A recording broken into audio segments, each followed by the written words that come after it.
আজকের এই ভিডিওর মাধ্যমে আমরা জৈন ধর্ম সম্পর্কে জানব এবং এই ভিডিওতে আমরা সমস্ত রকম প্রিভিয়াস এর কোশ্চেনগুলো দেখে নেব এবং সেই কোশ্চেন রিলেটেড আর কিছু সম্ভাব্য প্রশ্ন যেগুলো আসার চান্স থাকবে সেগুলো দেখে নেব, ঠিক আছে।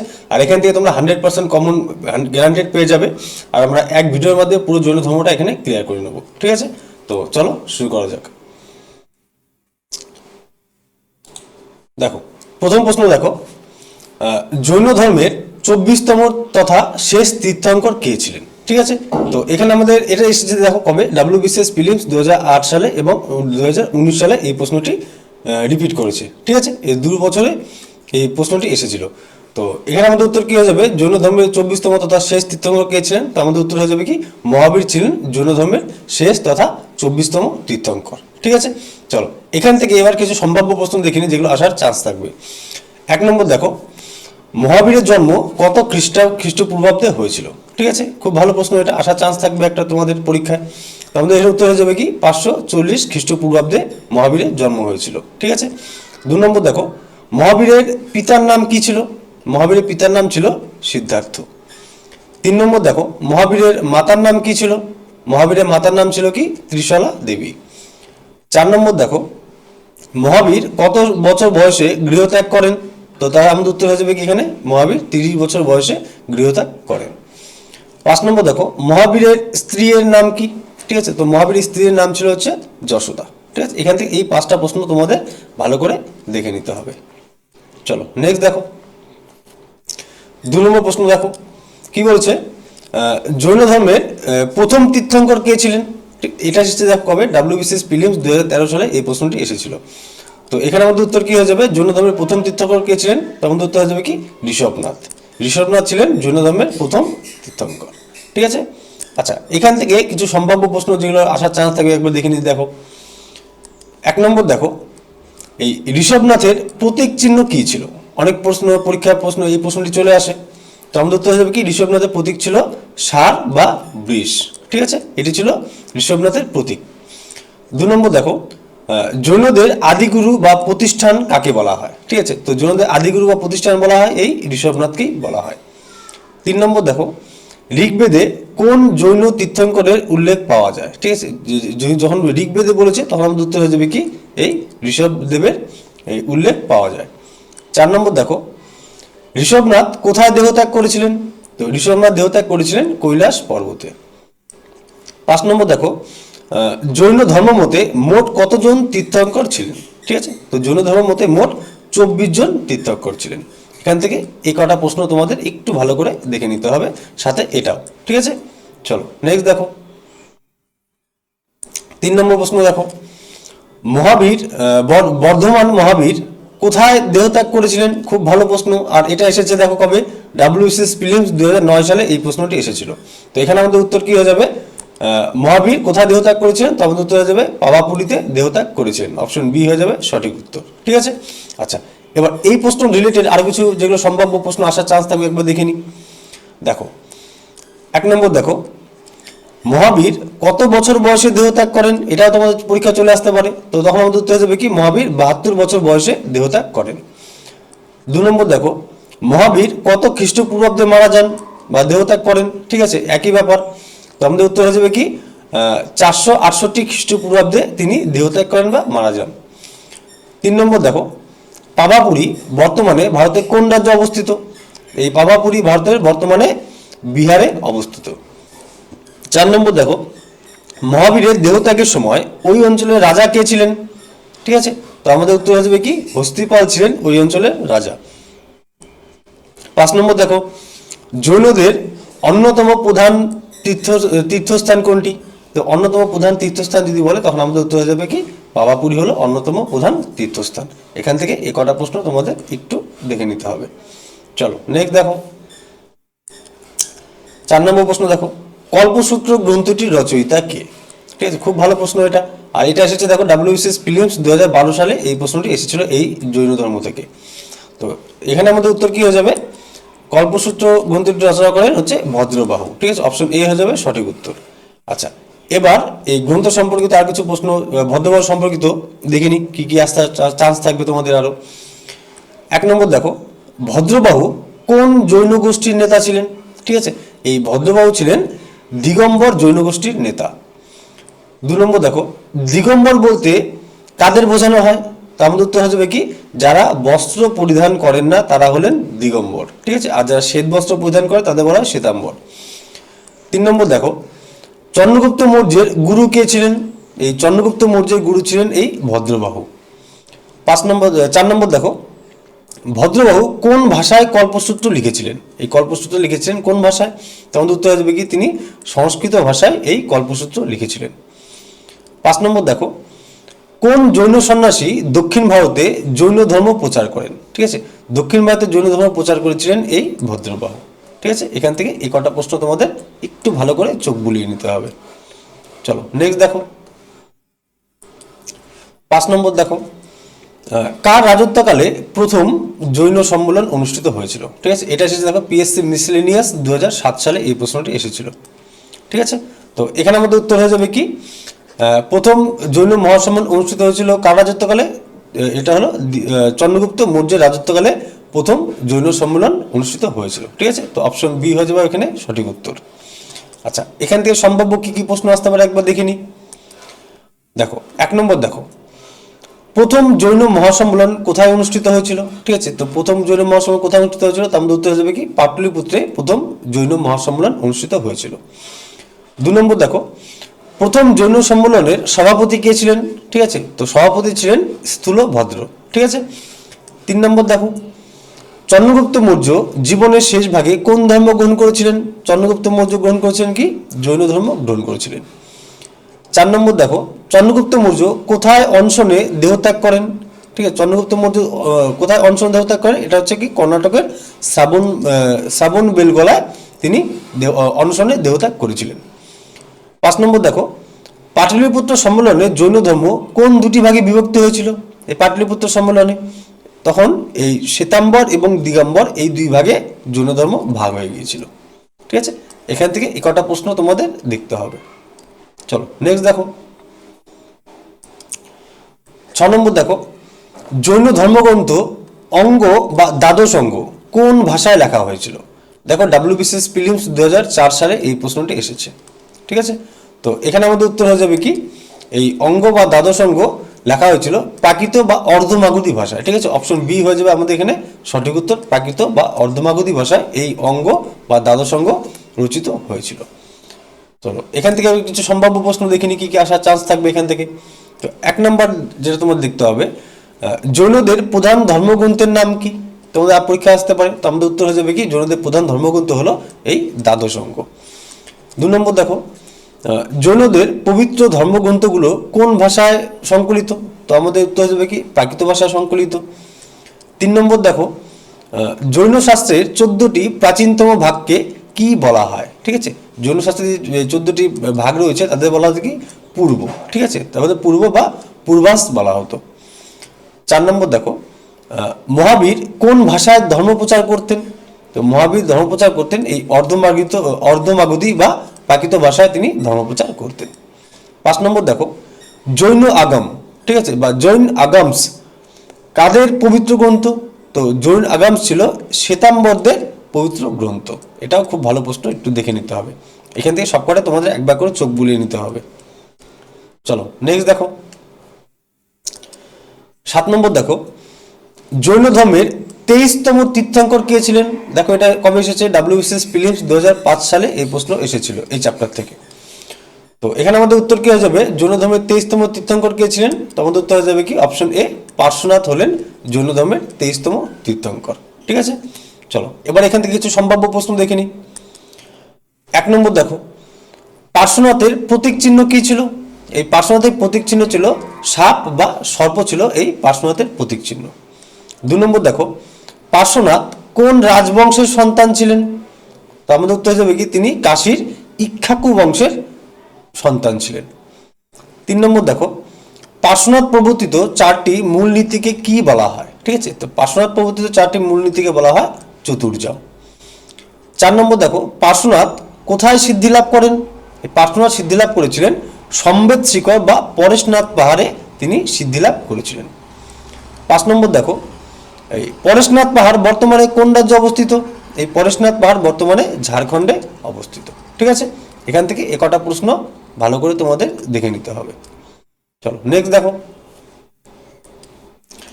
8 নম্বর, দক্ষিণ ভারতে জৈন ধর্ম বিস্তারে নেতৃত্ব কে দিয়েছিলেন? তো এটা এসেছে দেখো WBCS প্রিলিমস 2011 সালে এই প্রশ্নটি এসেছে। ঠিক আছে, তো এখানে আমাদের উত্তর কি হয়ে যাবে? দক্ষিণ ভারতের জৈন ধর্মের বিস্তারে নেতৃত্ব দিয়েছিলেন কে? তো আমাদের উত্তর হয়ে যাবে অপশন বি, ভদ্রবাহু এই দক্ষিণ ভারতের জৈন ধর্ম বিস্তারে নেতৃত্ব দিয়েছিলেন। ঠিক আছে, চলো এবার এখান থেকে কিছু সম্ভাব্য প্রশ্ন দেখে নিই। 1 নম্বর দেখো, মগধের 12 বছরের দুর্ভিক্ষের সময় কোন জৈন নেতা মগধেই থেকে যান?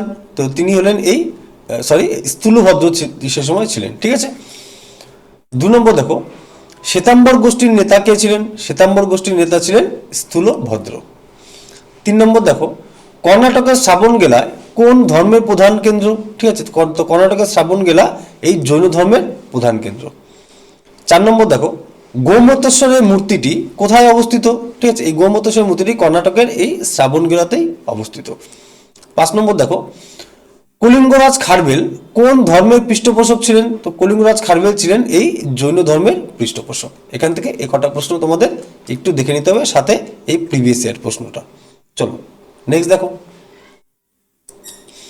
9 নম্বর দেখো, মহাবীর কোথায় জন্মগ্রহণ করেছিলেন?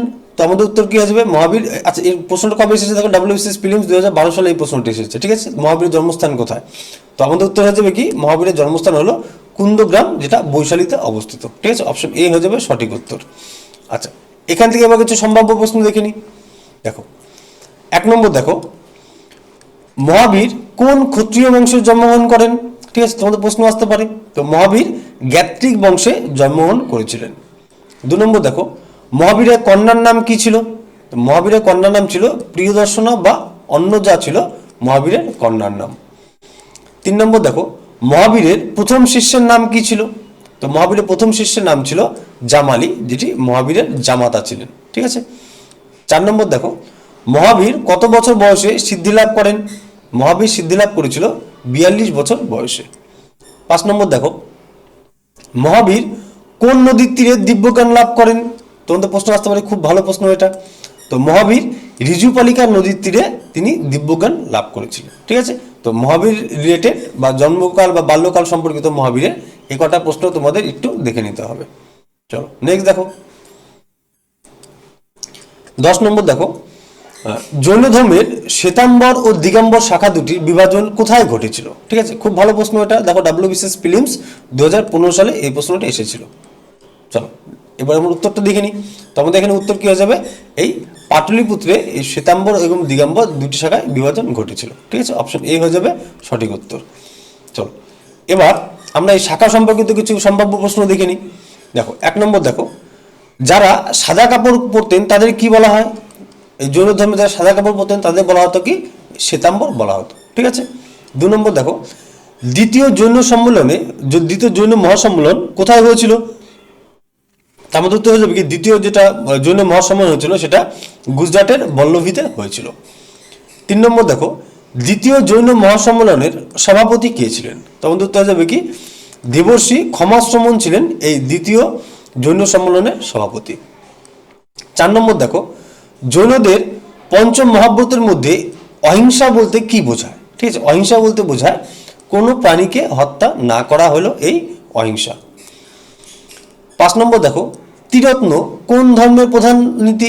এই ত্রিরত্ন হলো এই জৈন ধর্মের প্রধান নীতি। ঠিক আছে, এখান থেকে এই শাখা বিভাগ সম্পর্কিত এই কটা প্রশ্ন তোমাদের দেখে নিতে হবে। চলো নেক্সট দেখো 11 নম্বর দেখো, জৈনদের ধর্মগ্রন্থ কল্পসূত্র কোন ভাষায় রচিত হয়েছিল? দেখো এটা এসেছে WBCS প্রিলিমস 2003 সালে এই প্রশ্নটি এসেছিল। তো এখানে আমাদের উত্তর কি হয়ে যাবে? কল্পসূত্র কোন ভাষায় রচিত হয়েছিল? তো আমাদের উত্তর হয়ে যাবে সংস্কৃত ভাষায় রচিত হয়েছিল। অপশন সি হয়ে যাবে সঠিক উত্তর। ঠিক আছে, চলো এবার আমরা এই ভাষা এবং সাহিত্য সম্পর্কিত কি কি প্রশ্ন আসতে পারে এবার দেখে নিই। 1 নম্বর দেখো, মহাবীর সাধারণ মানুষের কাছে কোন ভাষায় প্রচার করতেন? ঠিক আছে, তো তিনি সাধারণ মানুষের কাছে প্রাকৃত বা অর্ধমাগধী ভাষায় প্রচার করতেন। 2 নম্বর দেখো, জৈনদের আদি ধর্মগ্রন্থগুলো কোন ভাষায় লেখা? ঠিক আছে, তো জৈন ধর্মগ্রন্থগুলো প্রধানত অর্ধমাগধী বা প্রাকৃত ভাষায় লেখা হয়েছিল। 3 নম্বর দেখো, পরিশিষ্ট পার্বণ গ্রন্থটি কে রচনা করেন? তো আমাদের উত্তর হয়ে যাবে কি হেমচন্দ্র এই পরিশিষ্ট পার্বণ গ্রন্থটি রচনা করেছিলেন। 4 নম্বর দেখো, জৈন সাহিত্যে তীর্থঙ্করদের জীবনীকে কি বলা হয়? ঠিক আছে, তো জৈন সাহিত্যে তীর্থঙ্করদের জীবনীকে বলা হতো চরিত। ঠিক আছে। 5 নম্বর দেখো, জৈনদের দ্বাদশ অঙ্গ কোন সম্মেলনে সংকলিত হয়? দ্বাদশ অঙ্গ সংকলিত হয়েছিল কোথায়?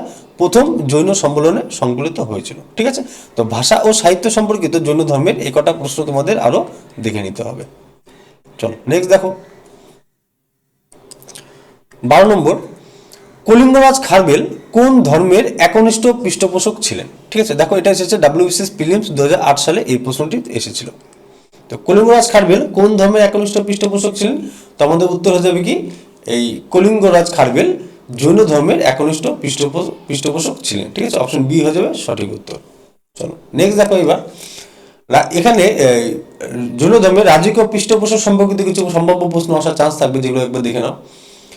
1 নম্বর দেখো, বিখ্যাত হাতিগুম্ফা শিলালিপি। ঠিক আছে, খুব ইম্পর্টেন্ট প্রশ্ন এটা। বিখ্যাত হাতিগুম্ফা শিলালিপি থেকে কোন জৈন রাজার কথা জানা যায়? ঠিক আছে, তো হাতিগুম্ফা শিলালিপি থেকে জানা যেত কার? খারবেলের কথা জানা যায়। 2 নম্বর দেখো, রাষ্ট্রকূট রাজা অমোঘ বর্ষ কোন ধর্ম গ্রহণ করেছিলেন? তো রাষ্ট্রকূট রাজা অমোঘ বর্ষ জৈন ধর্ম গ্রহণ করেছিলেন। 3 নম্বর দেখো, পাল যুগের কোন রাজা জৈনদের ভূমিদান করেছিলেন? ঠিক আছে, তো জৈনদের ভূমিদান করেছিলেন কে? ধর্মপাল। 4 নম্বর দেখো, রাজস্থানের মাউন্ট আবুর দিলওয়ারা মন্দির। ঠিক আছে, দিলওয়ারা মন্দির কোন ধর্মের জন্য বিখ্যাত? তখন উত্তর যাবে কি এই দিলওয়ারা মন্দির জৈন ধর্মগ্রন্থের জন্য বিখ্যাত।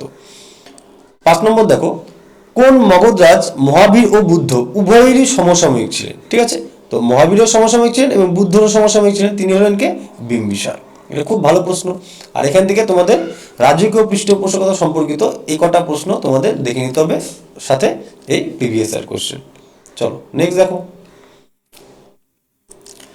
13 নম্বর দেখো, জৈন ধর্ম মতে কৈবল্য বলতে কি বোঝায়? দেখো WBCS প্রিলিমস 2004 সালে এই প্রশ্ন এসেছিল। তো আমাদের এখানে উত্তর কি হয়ে যাবে? জৈন ধর্ম মতে কৈবল্য বলতে কি বোঝায়? তো আমাদের উত্তর হয়ে যাবে পরম জ্ঞান বা মোক্ষ লাভ হলো জৈন ধর্মের কৈবল্য। ঠিক আছে, অপশন সি হয়ে যাবে সঠিক উত্তর। চলো এবার আমরা এই দর্শন সম্পর্কিত জৈন ধর্মের কি কি প্রশ্ন আরো আসতে পারে একবার দেখে নিই। 1 নম্বর দেখো, মহাবীর কত বছর তপস্যার পর কৈবল্য লাভ করেন? ঠিক আছে, তিনি 12 বছর তপস্যার পর কৈবল্য লাভ করেছিলেন। 2 নম্বর দেখো, মহাবীর কৈবল্য লাভের পর কি নামে পরিচিত হন? ঠিক আছে, তো এই কৈবল্য লাভের পর তিনি জিন বা জিতেন্দ্রীয় নামে পরিচিত হয়েছিলেন। 3 নম্বর দেখো, জিন শব্দের আক্ষরিক অর্থ কি? ঠিক আছে, তো জিন শব্দের যদি আক্ষরিক অর্থ বলে তখন আমাদের উত্তর হয়ে যাবে কি জিন শব্দের আক্ষরিক অর্থ হলো বিজয়ী। 4 নম্বর দেখো, জৈন ধর্মে নির্গ্রন্থ কাদের বলা হয়? এই জৈন ধর্মে নির্গ্রন্থ বলা হয় যারা সমস্ত বন্ধন থেকে মুক্ত। ঠিক আছে, তাদের নির্গ্রন্থ বলা হয়। 5 নম্বর দেখো, জৈন ধর্মের মূল লক্ষ্য কি? ঠিক আছে, জৈন ধর্মের মূল লক্ষ্য হচ্ছে নির্বাণ বা মোক্ষ লাভ। এই দর্শন সম্পর্কিত আরো এই 5টি প্রশ্ন তোমাদের দেখে নিতে হবে। চল নেক্সট দেখো,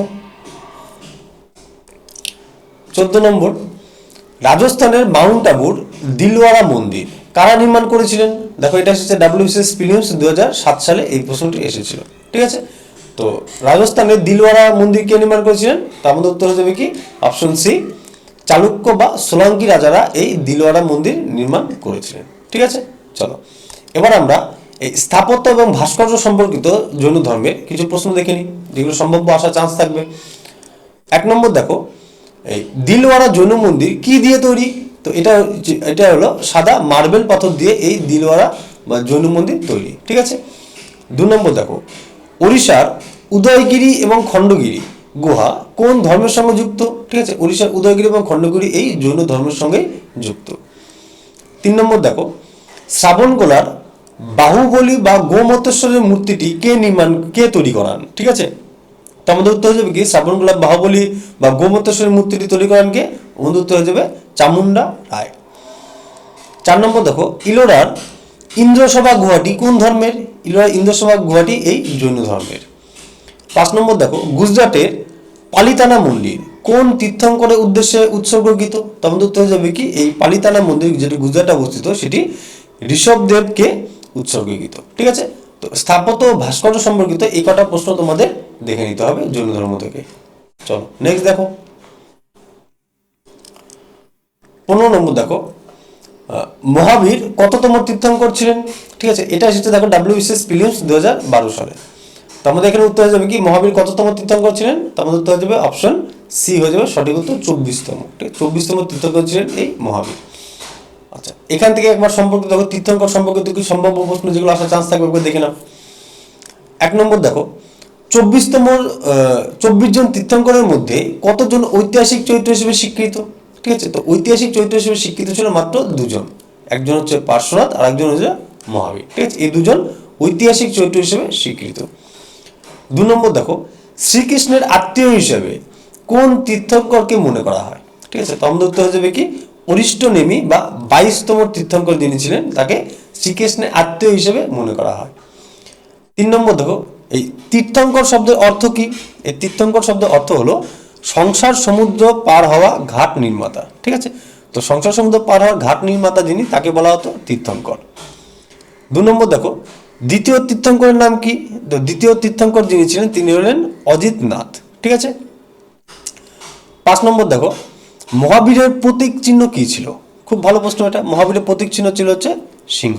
ঠিক আছে, আচ্ছা তীর্থঙ্কর সম্পর্কিত এই কটা প্রশ্ন তোমাদের আরো দেখে নিতে হবে, সাথে এই প্রিভিয়াস এর কোশ্চেন। চলো নেক্সট দেখো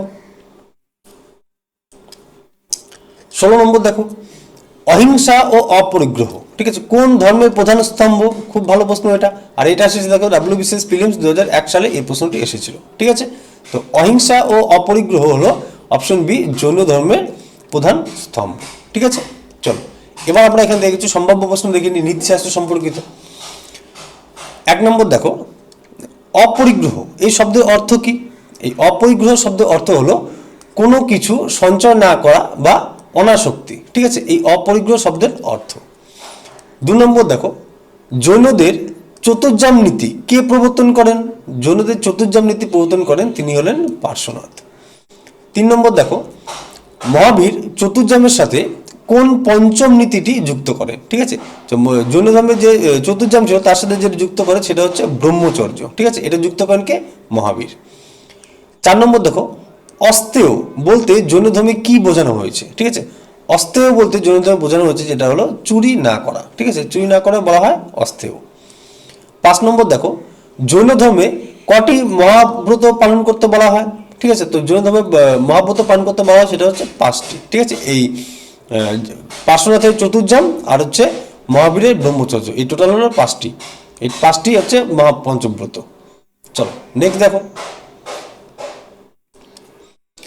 17 নম্বর চন্দ্রগুপ্ত মৌর্য জীবনের শেষ দিনগুলি কোথায় কাটিয়েছিলেন? দেখো এটা এসেছে WBCS প্রিলিমস 2006 সালে এই প্রশ্নটি এসেছে। ঠিক আছে, চলো এবার আমরা দেখে নিই তিনি জৈনধর্মের শেষ দিনগুলো কোথায় কাটিয়েছেন। তো আমাদের উত্তর হয়ে যাবে কি অপশন সি শ্রাবণগলায় তিনি কাটিয়েছিলেন। এবার সম্ভাব্য কিছু প্রশ্ন দেখে নিই। দেখো এই মৌর্য এবং জৈন ধর্ম, মৌর্যের সাথে জৈন ধর্ম সম্পর্কিত কিছু সম্ভাব্য প্রশ্ন। 1 নম্বর দেখো এই শ্রবণ বেলগোলা ভারতের কোন রাজ্যে অবস্থিত? তো শ্রবণ বেলগোলা ভারতের কর্ণাটক রাজ্যে অবস্থিত। 2 নম্বর দেখো চন্দ্রগুপ্ত মৌর্য কার নির্দেশে জৈন ধর্ম গ্রহণ করেছিলেন? ঠিক আছে, তো চন্দ্রগুপ্ত মৌর্য ভদ্রবাহুর নির্দেশে জৈন ধর্ম গ্রহণ করেছিলেন। 3 নম্বর দেখো চন্দ্রগুপ্ত মৌর্য কোন পদ্ধতিতে দেহত্যাগ করেন? ঠিক আছে, তিনি অনশন বা সল্লেখনা। ঠিক আছে, সল্লেখনা তোমাদের অপশনে দিয়ে দিতে পারে, তো সল্লেখনা মানে হচ্ছে অনশন। ঠিক আছে, তো অনশন বা সল্লেখনা পদ্ধতিতে চন্দ্রগুপ্ত মৌর্য দেহত্যাগ করেছিলেন। 4 নম্বর দেখো চন্দ্রগুপ্ত মৌর্যের পৌত্র অশোক কোন ধর্মের অনুসারী ছিলেন? এই চন্দ্রগুপ্ত মৌর্যের পৌত্র অশোক ছিলেন আবার বৌদ্ধ ধর্মের অনুসারী। ঠিক আছে, দেখো 5 নম্বর দেখো দক্ষিণ ভারতের মহামস্তাভিষেক উৎসব কত বছর অন্তর হয়? ঠিক আছে, দক্ষিণ ভারতের মহামস্তকাভিষেক উৎসব অনুষ্ঠিত হয় 12 বছর পর পর। ঠিক আছে, তো মৌর্য জৈন ধর্ম সম্পর্কিত এই কটা প্রশ্ন তোমাদের অতিরিক্ত দেখে নিতে হবে, সাথে এই প্রিভিয়াস এর প্রশ্নটি। চলো নেক্সট দেখো 18 নম্বর দেখো প্রথম জৈন মহাসম্মেলন কোথায় অনুষ্ঠিত হয়েছিল? ঠিক আছে, দেখো এটা হচ্ছে PSC মিসলিনিয়াস 2009 সালে এই প্রশ্নটি এসেছে। তো আমাদের এখানে উত্তর হয়ে যাবে কি অপশন বি পাটলিপুত্রে এই প্রথম জৈন মহাসম্মেলন অনুষ্ঠিত হয়েছিল। ঠিক আছে, চলো এবার মহাসম্মেলন সম্পর্কিত কিছু প্রশ্ন দেখে নিই। 1 নম্বর দেখো প্রথম জৈন সম্মেলন কত খ্রিস্টপূর্বাব্দে হয়েছিল? তো আমাদের উত্তর হবে কি এই প্রথম জৈন সম্মেলন হয়েছিল 300 খ্রিস্টপূর্বাব্দে। 2 নম্বর দেখো, প্রথম সম্মেলনের পর জৈন ধর্মটি কয়টি শাখায় বিভক্ত হয়েছিল? এই প্রথম সম্মেলনের পর জৈন ধর্ম শ্বেতাম্বর ও দিগম্বর এই দুটি শাখায় বিভক্ত হয়েছিল। 3 নম্বর দেখো, শ্বেতাম্বররা কোন রঙের পোশাক পরিধান করেন? তো যারা শ্বেতাম্বর ছিলেন তারা সাদা রঙের পোশাক পরিধান করতেন। ঠিক আছে। 4 নম্বর দেখো, দ্বিতীয় জৈন সম্মেলন কত সালে হয়েছিল? প্রথম জৈন সম্মেলন হয়েছিল 300 সালে, 300 খ্রিস্টপূর্বাব্দে, আর দ্বিতীয় জৈন সম্মেলন হয়েছিল 512 খ্রিস্টপূর্বাব্দে। 5 নম্বর দেখো, দ্বিতীয় জৈন সম্মেলনের প্রধান উদ্দেশ্য কী ছিল? ঠিক আছে। তো দ্বিতীয় জৈন সম্মেলনের প্রধান উদ্দেশ্য কী ছিল? এই জৈন শাস্ত্রগুলি লিপিবদ্ধ করা। ঠিক আছে, চলো নেক্সট দেখো। 19 নম্বর দেখো, মহাবীরের প্রথম অনুগামী কে ছিলেন? ঠিক আছে, দেখো WBCS প্রিলিমস 2002 সালে এই প্রশ্নটি এসেছিল এই চ্যাপ্টার থেকে। তো এখানে আমাদের উত্তর হয়ে যাবে কি মহাবীরের প্রথম অনুগামী কে ছিলেন? তো আমাদের উত্তর হয়ে যাবে কি অপশন সি জামালি। ঠিক আছে, এই জামালি ছিলেন মহাবীরের প্রথম অনুগামী। চলো এবার শিষ্য ও অনুগামী সম্পর্কিত আরো কিছু প্রশ্ন দেখে নিই একবার, যেগুলো খুব ইম্পর্টেন্ট, আসার চান্স থাকবে। তো 1 নম্বর দেখো, এই জামালি মহাবীরের কে ছিলেন? ঠিক আছে, তো এই জামালি ছিলেন মহাবীরের জামাতা। ঠিক আছে। 2 নম্বর দেখো, মহাবীরের প্রথম মহিলা শিষ্যা কে ছিলেন? তো ইনি তো পুরুষ ছিল, তো মহিলা শিষ্যা ছিলেন, তিনি ছিলেন চন্দনা। ঠিক আছে, চন্দনা হলেন মহাবীরের প্রথম মহিলা শিষ্যা। 3 নম্বর দেখো, মহাবীরের প্রধান 11 জন শিষ্যকে কি বলা হতো? ঠিক আছে, তো মহাবীরের প্রধান 11 জন শিষ্যকে বলা হতো গণধর। 4 নম্বর দেখো, মহাবীরের মৃত্যুর পর জৈন সংঘের প্রধান কে হন? তো মহাবীরের মৃত্যুর পর জৈন সংঘের প্রধান হন সুধর্মন। ঠিক আছে। 5 নম্বর দেখো, মহাবীরের সমসাময়িক মগধের রাজপুত্র কে ছিলেন? তো মহাবীরের সমসাময়িক ছিলেন হচ্ছেন অজাত শত্রু। ঠিক আছে, এখান থেকে এই কটা প্রশ্ন তোমরা দেখে নিতে হবে, সাথে এই প্রিভিয়াস ইয়ারের প্রশ্নটি। চলো নেক্সট দেখো। 20 নম্বর দেখো, শ্যাতবাদ। ঠিক আছে, দর্শনটি কোন ধর্মের সঙ্গে যুক্ত? দেখো এটা এসেছে কি WBCS প্রিলিমস 2011 সালে এই প্রশ্নটি এসেছিল। ঠিক আছে, তো শ্যাতবাদ কোন ধর্মের সঙ্গে যুক্ত? শ্যাতবাদ হলো জৈন ধর্মের সঙ্গে যুক্ত। চলো এবার এখান থেকে কিছু সম্ভাব্য প্রশ্ন দেখে নিই দর্শন ও বিশ্বাস সম্পর্কিত। দেখো, অনেকান্তবাদ তত্ত্বটি কোন ধর্মের? তো এই অনেকান্তবাদ তত্ত্বটিও এই জৈন ধর্মের। ঠিক আছে, শ্যাতবাদের সাথে এই অনেকান্তবাদ দুটোই জৈন ধর্মের। 2 নম্বর দেখো, শ্যাতবাদ তত্ত্বের অন্য নাম কি? ঠিক আছে, শ্যাতবাদ তত্ত্বের অন্য নাম হলো কি সপ্তভঙ্গিনয়। ঠিক আছে, সপ্তভঙ্গিনয় হলো এই শ্যাতবাদ তত্ত্বের অন্য নাম। 3 নম্বর দেখো, জৈন ধর্ম কি ঈশ্বরে বিশ্বাস করে? যদি আমাদের প্রশ্ন আসে তো আমাদের উত্তর হবে না, তারা অবিনশ্বরবাদী, তারা ঈশ্বরে বিশ্বাস করেন না। 4 নম্বর দেখো, জৈন মতে জগতের সৃষ্টিকর্তাকে? তাদের মতে জৈন ধর্মের যে জগতের সৃষ্টিকর্তা হলেন, জৈনদের বিশ্বাস করেন জগৎ হচ্ছে চিরন্তন এবং হচ্ছে অনাদি, তার কোনো সৃষ্টিকর্তা নেই। 5 নম্বর দেখো, কর্মফল ও পুনর্জন্মে কি জৈনরা বিশ্বাস করে? হ্যাঁ, জৈনরা কর্মফল এবং পুনর্জন্মে বিশ্বাস করে। তো এখান থেকে দর্শন সম্পর্কিত জৈন ধর্মের এই কটা প্রশ্ন তোমাদের দেখে নিতে হবে। চলো নেক্সট দেখো। 21 নম্বর দেখো, জৈনদের প্রধান ধর্মগ্রন্থ দ্বাদশঙ্গ কোন সম্মেলনে সংকলিত হয়েছিল? দেখো এটা এসেছে কবে? WBCS প্রিলিমস 2006 সালে এই প্রশ্নটি এসেছে। তো এখানে আমাদের উত্তর হয়ে যাবে কি অপশন এ এবং সি দুটোই হবে। ঠিক আছে, এটি হয়েছিল দ্বাদশঙ্গ সংকলিত হয়েছিল প্রথম জৈন সম্মেলনে। ঠিক আছে, আর এটা হয়েছিল পাটলিপুত্র সম্মেলনে, এই দুটোই একই। তো আমাদের সঠিক উত্তর হয়ে যাবে এ এবং সি উভয়ই। ঠিক আছে, চলো এবার এখান থেকে কিছু সম্ভাব্য প্রশ্ন দেখে নিই। 1 নম্বর দেখো, দ্বাদশঙ্গ কোন ভাষায় লেখা হয়েছিল? ঠিক আছে, তোমাদের প্রশ্ন আসতে পারে, খুব ভালো প্রশ্ন এটা। তো দ্বাদশঙ্গ লেখা হয়েছিল অর্ধমাগধী বা প্রাকৃত ভাষায়। 2 নম্বর দেখো, জৈনদের দ্বিতীয় সম্মেলনে যেটা বলভিত হয়েছিল কোন ধর্মগ্রন্থগুলি চূড়ান্ত রূপ নেয়? ঠিক আছে, তো দ্বিতীয় সম্মেলনে উপাঙ্গ যেগুলো রয়েছে সেগুলো চূড়ান্তভাবে সংকলিত হয়েছিল। 3 নম্বর দেখো, দ্বাদশঙ্গের মূল বিষয়বস্তু কি? তো এই দ্বাদশঙ্গের মূল বিষয়বস্তু হলো মহাবীরের শিক্ষা এবং জৈন ভিক্ষুকদের নিয়মাবলী হলো এই দ্বাদশঙ্গের মূল বিষয়বস্তু। 4 নম্বর দেখো, জৈন শাস্ত্রের কোন ভাগে তীর্থঙ্করদের উপদেশ রয়েছে? ঠিক আছে, তো জৈন শাস্ত্রের পূর্ব ভাগে। তো তীর্থঙ্করদের উপদেশ রয়েছে কোথায়? পূর্ব ভাগে বা পূর্বাসে রয়েছে। 5 নম্বর দেখো, কোন জৈন পণ্ডিত পরিশিষ্ট পার্বণ লিখে জৈন ইতিহাসের বর্ণনা দেন। ঠিক আছে, তো পরিশিষ্ট পার্বণ রচিত হলেন কে? হেমচন্দ্র। এখান থেকে ধর্মগ্রন্থ সম্পর্কিত একটা প্রশ্ন তোমাদের অতিরিক্ত দেখে নিতে হবে। চলো নেক্সট দেখো, 22 নম্বর দেখো, বিখ্যাত গোমতেশ্বর বা বাহুবলীর মূর্তিটি ভারতের কোন রাজ্যে অবস্থিত? দেখো পিএসসি ক্লার্কশিপ 2007 সালেও এসেছে, আবার ডাব্লিউবিসিএস 2009 সালেও এই প্রশ্নটা রিপিট করেছে। তো খুব ভালো প্রশ্ন। তো আমাদের এখানে উত্তর হয়ে যাবে কি, এই গোমতেশ্বর বা বাহুবলী মূর্তিটি কর্ণাটকে রয়েছে। ঠিক আছে, অপশন সি হয়ে যাবে এখানে আমাদের সঠিক উত্তর। চলো এবার আমরা কিছু মূর্তি এবং ভাস্কর্য সম্পর্কিত জৈন ধর্মের সম্ভাব্য প্রশ্ন দেখিনি কি কি আসতে পারে। 1 নম্বর দেখো, এই গোমতেশ্বরের মূর্তিটি কার স্মৃতিতে নির্মিত? ঠিক আছে, খুব ভালো প্রশ্ন। এই গোমতেশ্বরের মূর্তিটি প্রথম তীর্থঙ্কর ঋষভনাথের পুত্র বাহুবলী, ঠিক আছে, তার স্মৃতিতে নির্মিত। 2 নম্বর দেখো, এই বিশাল মূর্তিটি কে নির্মাণ করিয়েছিলেন? তো এই বিশাল মূর্তি নির্মাণ করেছিলেন গঙ্গ রাজবংশের মন্ত্রী চামুন্ডা রায়। চামুন্ডা রায় এই গোমতেশ্বরের মূর্তিটি নির্মাণ করিয়েছিলেন। 3 নম্বর দেখো, এই মূর্তিকে কেন্দ্র করে 12 বছর অন্তর অন্তর কোন উৎসব পালিত হয়? ঠিক আছে, তো এখানে এই মূর্তিকে কেন্দ্র করে যে উৎসব পালিত হয় সেটাকে বলা হয় মস্তকাভিষেক। ঠিক আছে, এটা কর্ণাটকে অনুষ্ঠিত হয় 12 বছর অন্তর অন্তর। 4 নম্বর দেখো, বিশ্বের অন্যতম উচ্চতম এই একশিলা মূর্তিটির উচ্চতা কত? ঠিক আছে, তো এর উচ্চতা হচ্ছে 57 ফুট। 5 নম্বর দেখো, শ্রাবণ বেলগোলা কোন 2 পাহাড়ের মাঝে অবস্থিত? এই শ্রাবণ বেলগোলা চন্দ্রগিরি এবং বিন্দুগিরি এই 2 পাহাড়ের মাঝেই এই শ্রাবণগোলা অবস্থিত, যেটা কর্ণাটকে অবস্থিত। চলো এখান থেকে মূর্তি ও ভাস্কর্য সম্পর্কিত এই কটা প্রশ্ন তোমাদের অতিরিক্ত দেখে নিতে হবে। চলো নেক্সট দেখো, 23 নম্বর, জৈন ধর্মতত্ত্ব অনুযায়ী ত্রিরত্ন বা 3 জুয়েলস এর মধ্যে কোনটি পড়ে না? ঠিক আছে, না বলেছে, একটু ভালো করে দেখে নিতে হবে তোমাদের। ডাব্লিউবিসিএস প্রিলিমস 2003 সালে এই প্রশ্ন এসেছে। ঠিক আছে, তো ত্রিরত্ন কোনটি, জৈন ধর্ম ত্রিরত্ন এর মধ্যে কোনটির মধ্যে পড়ে না? তো আমাদের এখানে সঠিক উত্তর কি হয়ে যাবে? অপশন সি, সদ্বাক্য। ঠিক আছে, সদ্বাক্য এই ত্রিরত্নের মধ্যে পড়ে না। ত্রিরত্নের মধ্যে কি কি পড়ে? ত্রিরত্নের মধ্যে যেটা পড়ে সেটা হচ্ছে সদ্বিশ্বাস, সদ্জ্ঞান, সৎ আচরণ। ঠিক আছে, এটা সদ্বাক্য পড়ে না। সদ্বাক্য কোথায় পড়ে? সদ্বাক্য হচ্ছে অষ্টাঙ্গিক মার্গের এটি অংশ, সদ্বাক্য।